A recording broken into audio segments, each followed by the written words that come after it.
السلام عليكم ورحمة الله وبركاته متتبعي قناتي، أسعد الله أوقاتكم بكل خير. في هذا الفيديو سوف نشرح أفضل وأسهل برنامج للبث المباشر من على الكمبيوتر على مواقع التواصل وتسجيل شروحات وأي شيء مع OBS. نبدأ لكم كيفية التحميل والتثبيت وكيفية استخدامه.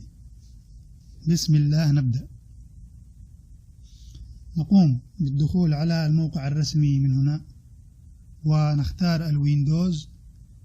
بعد ذلك نقوم باختيار نوع دعم الجهاز، هنا 64 بايت وهنا 32 بايت. أنا جهازي 64، أقوم بالاختيار الأول. بعد ذلك يبدأ التحميل، وبعد الانتهاء نقوم بالتثبيت. هناك ملاحظة: أحيانا إذا لم يتوفر ملفات دعم الجهاز يقوم قبل التثبيت بنقلك للموقع وتحميل ملف الدعم تلقائي ثم يكمل التثبيت. تم التثبيت بنجاح. هذه الواجهة. سنقوم بشرح الإعدادات المهمة والخصائص الجميلة في هذا البرنامج. ننتقل إلى الإعدادات، ومن هذه القائمة نختار اللغة. لديكم هنا جميع اللغات، نختار أي لغة نريد. وبالنسبة للثيم عندك الاختيار، طبعا أنا أقوم باختيار الدارك مناسب للعين.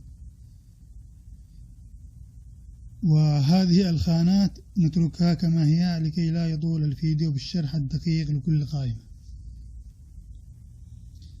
ننتقل لقائمة ستريم. هنا يعطيك المنصات: الفيسبوك والتويتر واليوتيوب وكثير من المنصات. أنا أضع يوتيوب، وهنا نضع مفتاح البث. أي منصة نقوم باختيارها، ثم نقوم بعمل البث من هنا. سوف نقوم بشرح طريقة قلب مفتاح البث من اليوتيوب. تابعوا معي. نقوم بعمل بث مباشر. بعد ذلك نضبط إعدادات البث. عملت خاص للتجربة فقط، ونكتب العنوان وننتقل للوضع الكلاسيكي. كما تشاهدون مفتاح البث هنا، أي شخص لديه المفتاح يستطيع عمل بث على قناتك، لذلك نقوم بإخفائه. الآن نقوم بنسخ الرابط التلقائي يعود لوضع الإخفاء. ننتقل للإعدادات البث في OBS ونقوم بلصق المفتاح. بعد ذلك نضغط موافق ونستطيع عمل البث.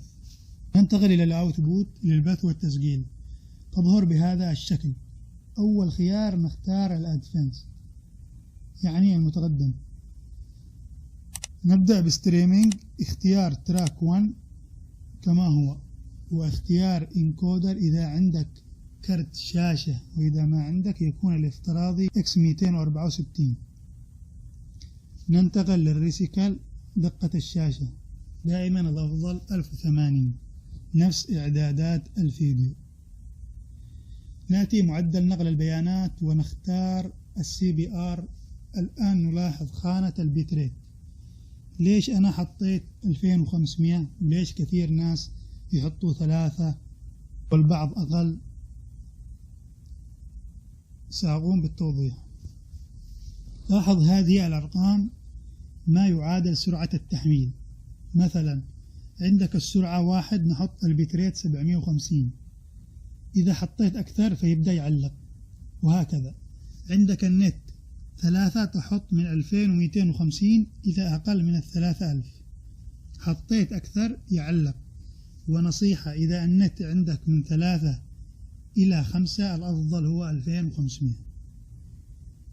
ننتقل إلى CPU. هنا كلما ارتفع كلما ضر المعالج. أفضل اختيار هو فاست أو ميديوم. بالنسبة للبروفايل نختار مين، والباقي كما هو. ننتقل إلى الريكوردينج. نختار ستاندرد، أي شيء نقوم بتسجيله على الجهاز. الريكوردينج فورمات نختار MP4 لأنه يقبل أكثر البرامج والمواقع الصوت والبقية نتركها كما هي. قائمة الفيديو لاحظ يعطيك دقة الشاشة، نقوم باختيار 1080 أفضل، والإخراج نقوم بوضع نفس الدقة 1080 ليكون الفيديو واضح وبدقة عالية نفس الإدخال. وقائمة الاختصار حسب اختيارك للمفاتيح، البث وإيقاف البث، والتسجيل وإيقاف التسجيل. ننتقل إلى الخيارات المتقدمة والأخيرة. طبعا نخليه above normal لأن الهاي ممكن أن يضر المعالج. بالنسبة للفيديو لا يوجد غير الدايركت 3D11، والكلر فورمات نتركوه كما هو MV12 تهيئة الألوان، ونحط كلار سبيس 709 لأنه يعطيك أعلى، ونختار فول لأنه يعطيك أعلى دقة ألوان ممكن أن تتخيلها. وبالأخير لا توجد أشياء مهمة. بعد ذلك نكون قد أكملنا الإعدادات المناسبة. نذهب الآن لشرح بعض الخصائص المهمة. ننتقل إلى المشهد. تستطيع عمل أكثر من مشهد، وكل مشهد تقوم بإضافة أي شيء، صور، فيديو. شاهدوا معي. التحكم بالصوت، المايك والصوت الخارج من سطح المكتب من هنا. نذهب للمشهد. هنا اختيار الفيديو، نقوم بقلب الفيديو. لاحظوا معي هنا عند وضع إشارة الصح عند اكتمال الفيديو يقوم بإغلاق المشهد، وعند إزالتها يقوم بإيقاف المشهد دون إغلاقه. شاهدوا معي بعد انتهاء الفيديو لم يغلق المشهد.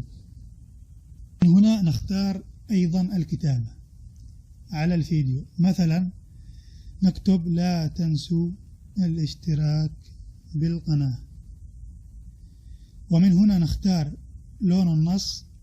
بعد ذلك نضغط موافق ونقوم بتحريك النص ووضعه بالمكان المناسب.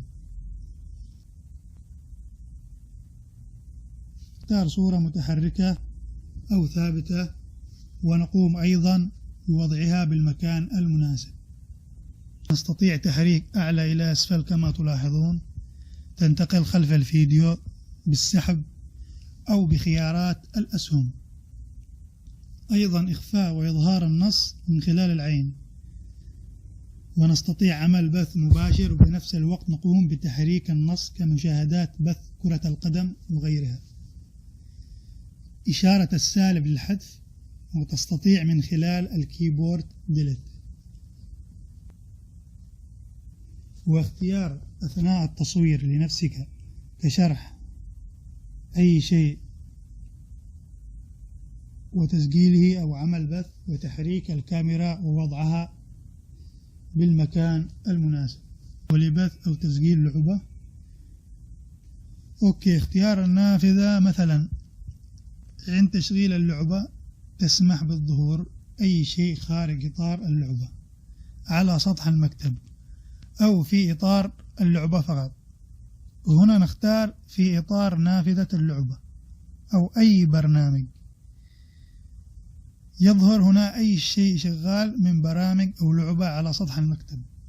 لاحظوا كل شيء شغال على سطح المكتب يظهر هنا. نقوم بالاختيار وعمل أوكي، سيظهر، وعمل بث مباشر أو تسجيل وحفظه على الكمبيوتر. لبث أو تسجيل شاشة سطح المكتب، أي شيء أقوم بعمله في سطح المكتب يظهر في الإطار.